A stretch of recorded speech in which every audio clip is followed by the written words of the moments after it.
We have another question here. Using the following data, draw a velocity time graph for a short journey on a straight road of a motorbike. And we are given this table and we have the data about the motorbike. So in the upper column we have velocities which were measured after every 30 seconds. So if we see, the motorbike was still at certain time, and then when they measured the velocity again after 30 seconds, it was 10 meter per second, and when they measured again after another 30 seconds, it was 20 meter per second, and so on, and finally it stops. So first we need to draw a velocity time graph, and then we will calculate initial acceleration, final acceleration, and the total distance traveled by the motorcyclist. So we can calculate these quantities once we have a velocity time graph. So let's do it. So let's make a velocity time graph. I have a graph paper here and I assign the horizontal axis as time t in seconds, and the vertical axis is v in meter per second. So now I have to choose the scale for the horizontal axis. So if I see my time data, it starts from 0 and it goes up to 180. So there are total 1, 2, 3, 4, 5, 6, 7 entries. So if I count my boxes, 1, 2, 3, 4, 5, 6, 7 boxes. So I can assign one line for each. So I can start from 0. I can say the next is 30, and this is at 60th seconds, and then 90, 120, 150, and 180. For the vertical axis of the velocity, I see that the maximum value it goes up to is 20 meter per second. So I can make it larger. I can assign this as 5 meter per second, and then 10 meter per second, 15 meter per second, and 20th meter per second. So I can stop here because I know my maximum value can go up to 20th, so I will stop here. So the choice of axis is up to you, but it's better to use a wider scale to make your graph look better. So now next is to place the points. So the first point is at 0 time and the velocity is 0. So I can make those points here. So the first point is here,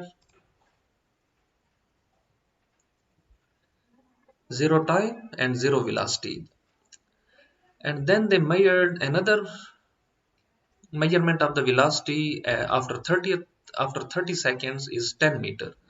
So if I go at the 30th seconds, the velocity was 10 meter per second. At after 60 seconds, the velocity was 20 meter per second. So I will go all the way up to 20 meter per second.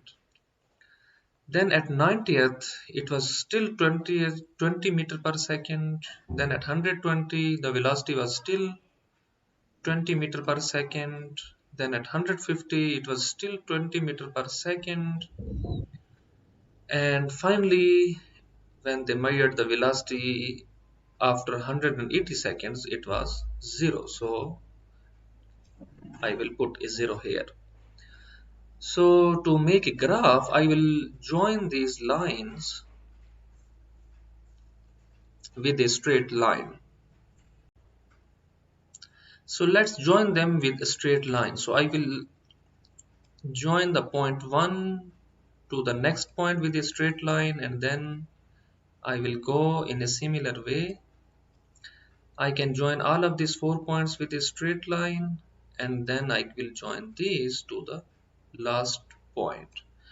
So this is the velocity time graph, and it tells us a lot of information about the journey of the motorbike, and we will analyze it now, and we will also answer the questions. For example, what is the initial acceleration of the motorbike? So now we have velocity time graph. Let's see what does it tell us about the motion of the motorbike or the object. So we see that it started its journey at 0 seconds with 0 velocity, and then after 30 seconds its velocity was increased up to 30 meter per second. And then after another 30 seconds or the 60 seconds from the beginning, its velocity was further increased up to 20 meter per second. And we see that this is a straight line. So this straight line tells us that there was a uniform acceleration. If you see a straight line in a velocity time graph, it means there was uniform acceleration. If you see a curve like this, it means there was variable acceleration. So we don't have variable acceleration, so we can calculate the initial acceleration. Initial acceleration is the acceleration which happened at the beginning of the journey. So, and we know that acceleration is the change in velocity. So let's see where the change started and where the change stopped, because that will be the initial acceleration of the motorbike. So if we start from 0 second, we see that velocity kept on increasing, and then it started changing at 60th second. After 60th second, we see that there is no change in velocity, because if there was any change, you would see something like this, a pattern which is going up or down, which means that the velocity is changing or increasing, decreasing, increasing, decreasing, increasing, decreasing. So we don't see any pattern like that. It is actually a horizontal line. It means there is no change in the vertical axis. Vertical axis is the velocity. So the change started at 0 and finished at 60th second. After 60th second, there is no change in the velocity, so there is 0 acceleration in this part. So it means the initial acceleration is from 0 to 60 seconds in this part, and this is the initial acceleration. So let's calculate initial acceleration. So initial acceleration A initial equals Vf minus Vi divided by T2 minus T1. Because acceleration is change in velocity, so here this is the change in velocity. We want to see how much the velocity was changed during this interval. This is the interval of time. T1 is the time where the velocity started changing, and T2 is the time where it stopped changing. So this will tell us the total interval of during which the velocity was changing. And this is the change in velocity. So this is the difference between the final and initial value of the velocity. For example, here the final velocity is 20 meter per second and initial was 0, so we know the difference. 0 minus 20 minus 0 equals 20 meter per second. So we know that the change during the first 60 seconds was 20 meter per second. So let's calculate it. So A initial equals 20 meter per second minus 0 meter per second divided by 60 minus 0, it will become 20 meter per second divided by 60 seconds.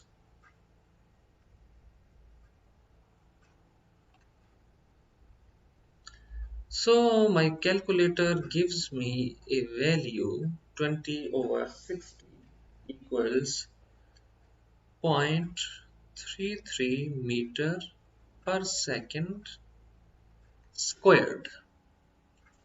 So this is the initial acceleration of the motorbike. Because acceleration is the change in velocity, so you have to put the change in velocity in the numerator and then the corresponding change in time in the denominator. Solve it, you will get initial acceleration. So now we can calculate the final acceleration. You should have the idea what could be the final acceleration. Final acceleration is the acceleration happening at the end of the journey. So let's go to the end of the graph. So journey stopped after 180 seconds. And we can see that there is a line going downward. So the only difference between the initial acceleration and final acceleration is that in the initial acceleration, the velocity was increasing. In the final acceleration, the velocity is decreasing. You see that at 150th second, its velocity was 20. And then after some time, if you see, velocity is 10 meter per second, and finally it became 0. It means the motorbike stopped somewhere. So the final acceleration, or sometimes we also call it deceleration, should be the change in velocity during this time, 150 and 180. So let's calculate it. So A final equals Vf minus Vi, which is the change in velocity per unit time. So T2 minus T1. So Vf is the final velocity, Vi is the initial velocity, T2 and T1 are the corresponding times. T2 is the time stamp where the Vf happened. Similarly, T1 is the time where the Vi happened. And this will tell us the interval during which the velocity changed. So difference in velocities is actually the change in the velocities. Similarly, difference between two time stamps will give us the duration during which the change happened. So let's insert the values. A final equals, so Vf in this case, the final velocity which happened at 180 second, velocity is 0. So 0 meter per second minus the initial velocity for this acceleration where the change started was at 150 second, and at that time the velocity was 20 meter per second. So let's write it here, 20 meter per second divided by, so the final time was 180 minus 150 seconds.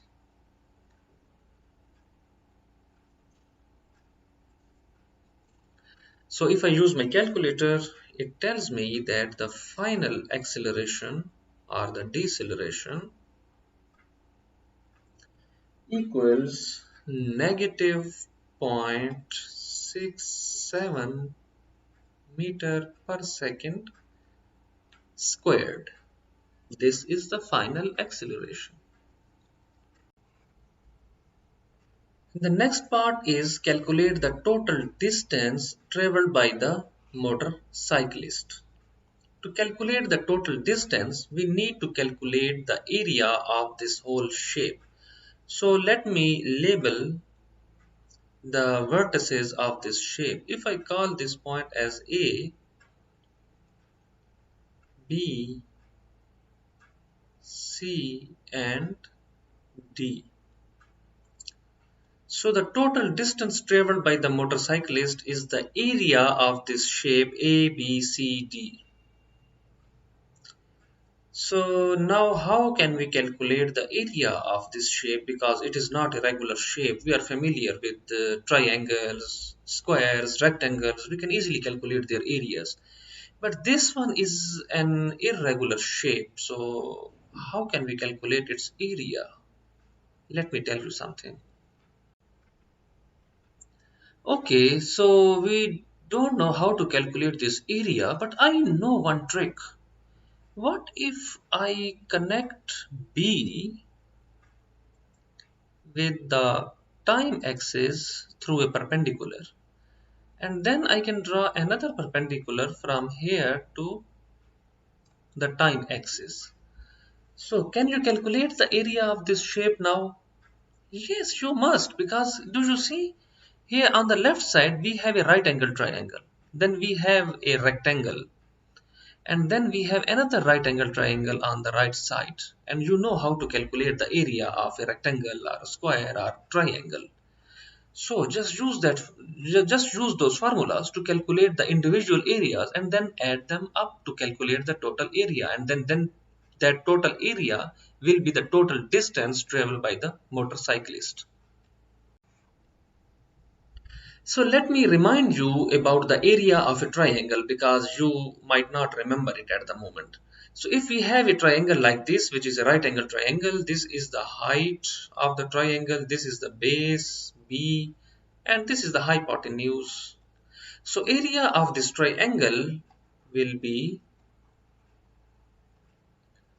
1 by 2 the base multiplied by the height of the triangle. So now you know how to find the area of a triangle. So just in case you have forgotten, you know now what is the area of a right angle triangle. So I hope you can use it to calculate the area of those triangles you have in the velocity time graph. So before we proceed to the calculations of the area of this triangle, and then this rectangle, we should find the lengths of the sides, because you know in the area we need to find, or we need to know the lengths of the sides. So let's decide the lengths of the sides and we can label them so that it will be easier to calculate the area later on. So can you tell me what is the length of this base, because for this triangle we need to know the height h and the base b, which is the horizontal side. So we need to know height and base so that we can calculate its area.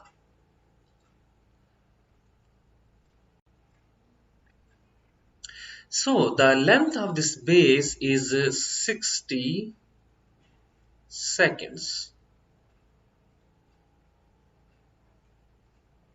Similarly, the height of this triangle should be 20 meter per seconds.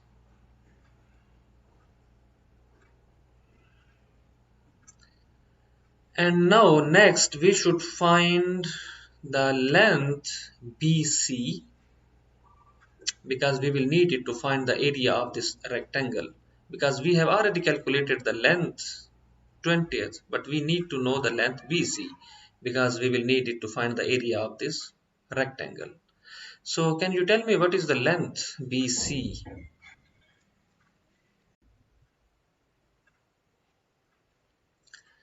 So the length BC, what is the length BC? If we go to the time axis, is it 150? Is it 150? Because when we were calculating the length of the base of this triangle, it was 60, right? So is it 150? Most of the students make a mistake at this point. So I want to correct this problem. Suppose I have this line, this green line, and I want to know the length of this line. I have a scale, a centimeter scale here, so I can measure the length of this line if I put it here. So what is the length of this line? So because the one end is at 0, mean the beginning of the scale, the other end is at 6, so the length of this line is 6 centimeters, right?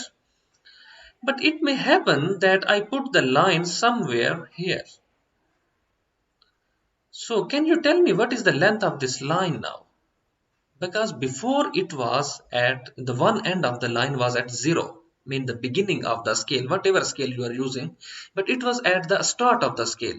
So if this line is at the start of the scale, you can only take the final value, because the first one is already 0, so you can take 6, the other end is at 6, it's 6 centimeter. But just see if the line, or if I put it here, now what is the length, or how will you calculate the length of this line? Do you know? Okay, so when you have such situation, if the one end of the line is not at the start of the scale, then you will take the final value, which the final tip is at 11 centimeter, 11 centimeter, and then I will subtract with the initial value, which is the first tip is at 5, right? Is at the 5. So I will put it, I will enter this value. So now what is the difference? 11 minus 5 is 6 centimeters. So this is how we calculate the length of a line if one end of the line is not at the beginning or 0 of the scale. Then you take the final value and then you subtract the initial value to get the total length of this line.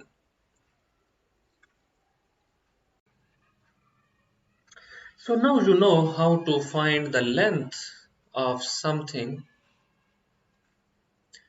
if it is not at the beginning of the scale but somewhere in the middle, because this information will help you to calculate the sides of the figure we are already discussing. So I repeat my question again. What is the length BC now? So now don't say 150 seconds, because it's not. In the first triangle, when we were finding the length of its base, remember that the one end was at 0, which is the beginning of the scale. So we just took the final value 60 seconds and we said the length is 60 seconds. But not in the case of BC, because BC length is in the middle of the scale. The B point is at 60 seconds and C point is at 150 seconds. So total length would be the difference of 150 minus 60, and my calculator tells me it's 90. So this length is 90 seconds.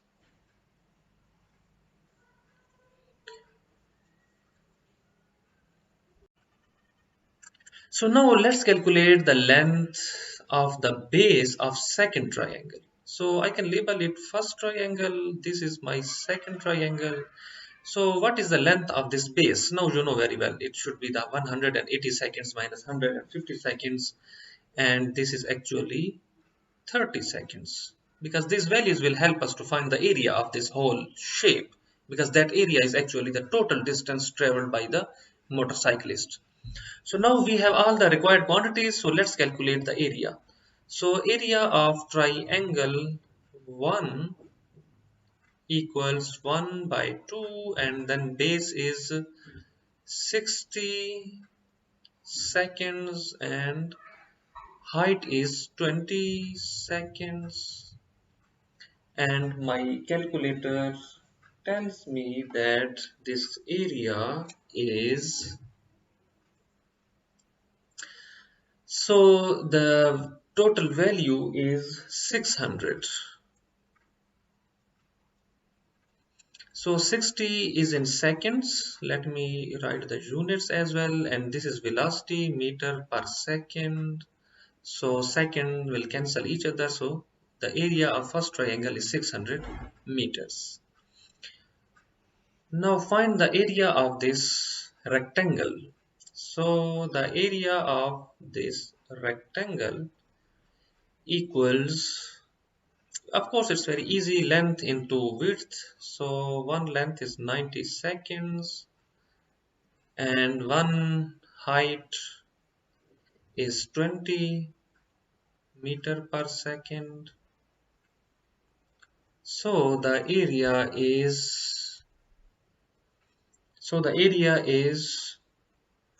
1800 meters.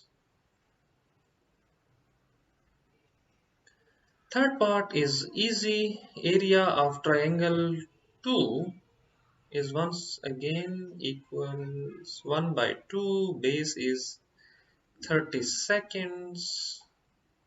And then height, this height is equal to this height. So we can just take this value 20 meter per second. And if I use my calculator, and this value is 300 meters.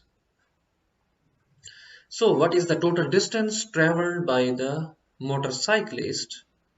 Total distance D equals the area of first triangle 600 meters plus the area of rectangle, which is 1800 meters, plus the area of second triangle, which is 300 meters, which is equal to 2700 meters. Sometimes your textbook will show you in the answer in kilometers, so you can convert it into kilometers by dividing it by 1000 and you can get the answer in kilometers. So have you observed something? We have always studied in geometry that the area, for example, area of a triangle, and then usually we get the units in squares, in, for example, square meters or square centimeters or square millimeters.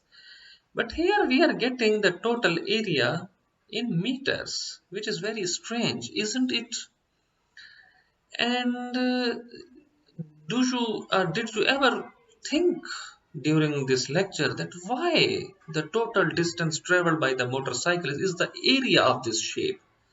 So think about it. I hope you will find the answer. If not, let me know.